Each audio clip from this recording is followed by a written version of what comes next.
Gourds bloom at night. They aren't pollinated by bees, they're pollinated by moths. And you think that lowly moths, not everything's on this earth for a reason. And those moths pollinate the gourds at night. They bloom at night. So there's only one, everybody wants to know, can you eat a gourd? There's only one variety that's edible, and it's in Vietnam. And I actually finally talked to somebody that had eaten one, and they said it was delicious, like a squash or something.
Thunder Gourd.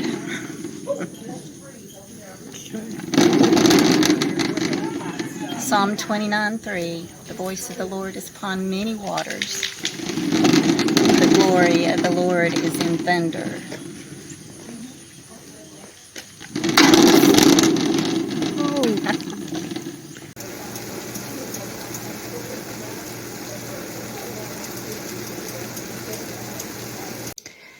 We're going to have a hard freeze tonight, so I cut my turnip greens and cooked them today with some turnips.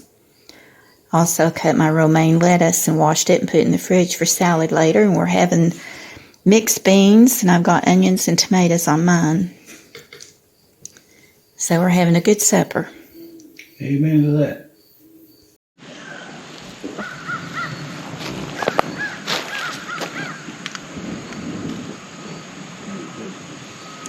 Okay, we're here with my brother Ted, and his daughter and her husband and family are building a new house close by him. So we came out to check out the construction and what it's looking like. This will be Grant's new home that you all see on my videos a lot. And his brother Blake, my niece Stephanie, and husband Stacy. So let's go check it out. Is this big enough for a 3-car or a 2-car garage? 2-car. And lots of space. And they got a pull down for storage above it. Yeah.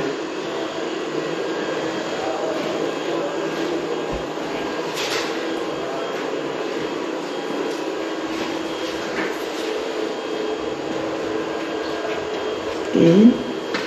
Go up there and see if you can film it. They're Stacy, they're gonna put some plywood or something up there and make a sort of. Yeah.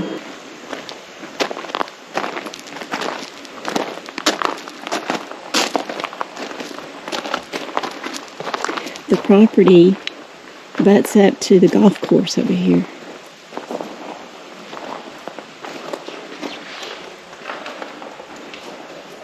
Well, I'll be. I didn't think they were gonna do this down here. I've got one room finished. This is the only one they done, I guess.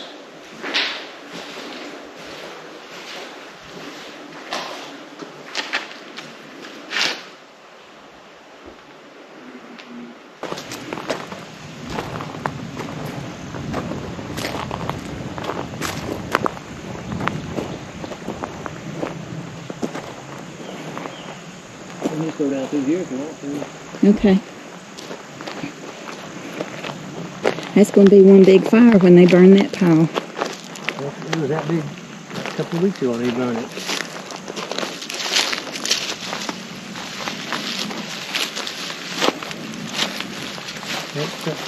He had that cherry, old wild cherry. He had it cut down. It was about to die. Mm-hmm. Come on, honey.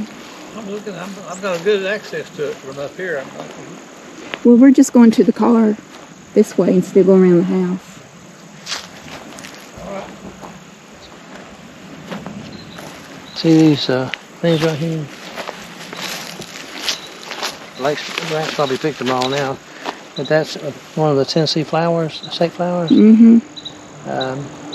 What's the name of that thing? It's got a beautiful bloom on it.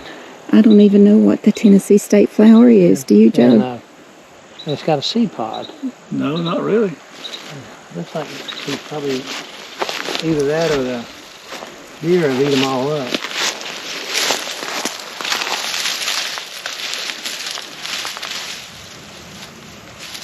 I don't see none, but they said they're edible.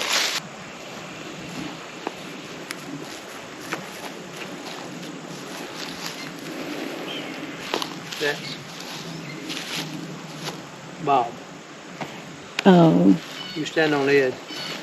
Ed's buried under me. Yeah. The horse Ed, he was a good one. Sugarfoot's right here. And Sugarfoot's right here. Now, I don't remember Bob. He was a Tennessee Longhorn, big black one. Looked like Diablo. You got him from Bob? Yeah, well, this roans are mostly brown, and this is a kind of a red mixed in with the brown. Mm-hmm. Anyway, it was just 2 years old, and so I called about it, and they said, yeah. He said, yeah, I still got it, and I said, well. But I didn't want to say that I was going to come and get him. I just want to come look at him, make sure. Mm-hmm. So I said, well, I'll come down tomorrow. So me and Bob went down, and it was south of his house, down in there somewhere. Mm-hmm. And we come out, as we come up the road there, this truck come up with a horse trailer on the back of it. And so we didn't think anything about it, but got on down there and we went in and talked to the guy, and he said, well, you probably just passed the man that bought that strawberry wrong. But he said, I've got 2 more here. He said, I've got Bob. And he had a great big old workhorse there, big gray one. And he said, "I'll let you have them both for $100." I said, and he took me in the house there, and they had these shelves. Had all these trophies on it. He said, "Now, old Bob, that's old Bob's trap." How old was Bob? He was 15 when I got him. Well, thanks for the tour. Well, you're welcome. Man. I like the house, Stephanie and Stacy. Y'all are doing good. So I'm back on the Super Tonic. You remember how I made it, and it's been fermenting for a couple of weeks in this amber colored jar. Now you don't have to use the amber colored jar, but I do just because it helps block out the light. But I do keep it in a cabinet during the 2 weeks, and I've taken it out and given it a good shake about every day or so. So it's time to strain the pulp off. So I removed the plastic lid, if I could get it off there. Joe said, I got it, honey. I broke it loose. So I've got a water pitcher with a sieve sitting on top of it. And I'm just going to pour it through here and strain that pulp off. I'll get you down here where you can see. So here we go.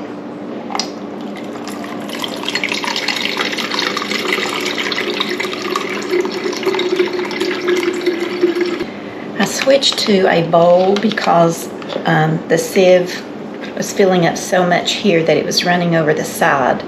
So I got a bowl where it fits more down inside of that. And I'm going to pour in the rest of the solution, the potion.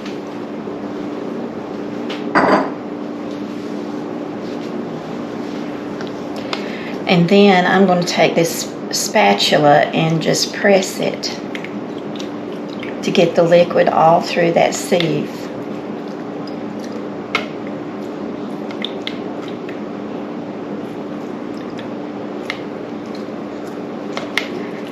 Now you can, if you have cheesecloth, wrap this pulp in some cheesecloth and just squeeze it through.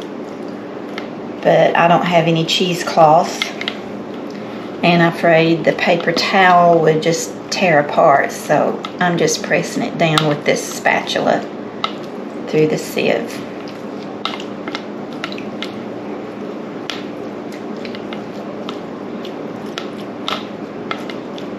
And you can see there's quite a bit of pulp.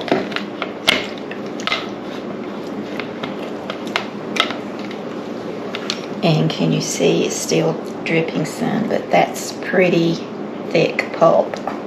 And you could save the pulp and dry it and then just grind it up once it's dried and use as spices in your food. But I don't go that extra step. I just throw it out. If I didn't have any spices, that would be something I would do, but my cabinet is full of spices, isn't it, honey? Yeah, sure is. And I think that's looking pretty dry now, so threw the pulp out. There's some still on the side. Let me get that off. Okay, so I'm going to pour the rest of this liquid in here.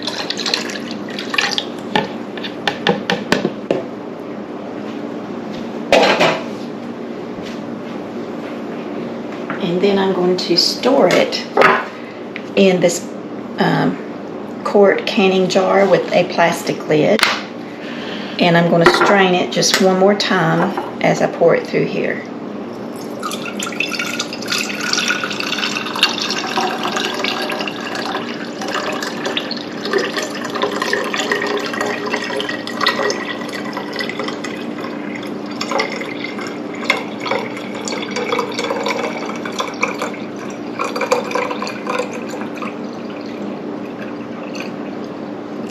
Stop. And you can see that there's still some pulp being strained out. I'm going to empty that as I go.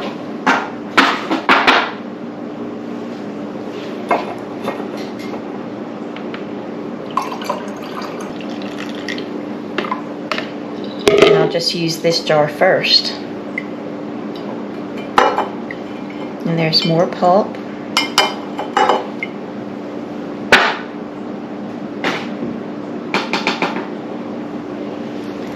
And always store it in a glass jar with a plastic lid and set it inside the cabinet. And I'm going to start taking this today. Today's November the 1st. Can you believe it? I can't believe it. So I'm going to take me a tablespoon of this here in a little bit and store it in the cabinet. And every day I'll take a tablespoon. But if I start getting runny nose or sore throat or coughing or something, I'm going to take about 3 to 6 tablespoons depending on how bad my symptoms are each day. So we'll see if I stay well all winter. So I'm getting ready to take my first dose of this Super Tonic for this year. And you can see after I strained it that there's still some pulp settled in the bottom here, but that's okay. So I'm just going to use this wooden dipper to come in and get some and put in my little shot glass. And I want to take a tablespoon. And this one has got that marked on here. It's almost a tablespoon. Half of this is a tablespoon.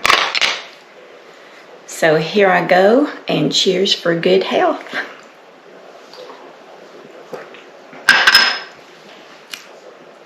Not bad at all, yet. I can feel the heat in my throat. It's not bad, really. But this has just been fermenting for 2 weeks, and the longer it sits, the stronger it gets. So just be prepared. But if y'all try this, make a comment, let me know. But like I said, I've used it now since, I think I started in 2019. And since then, I've not had not one sinus infection through the winter time. And I told you before on my video that I constantly battled bronchitis and sinus infections. I was on antibiotics practically the whole winter long. But once I started this, no more. Now, Joe probably doesn't want to kiss me because if you take a lot, your breath is going to smell garlicky. So make sure you use some mints, mouthwash, brush your teeth good, whatever you can do to mask the smell of your breath. But it does keep me well.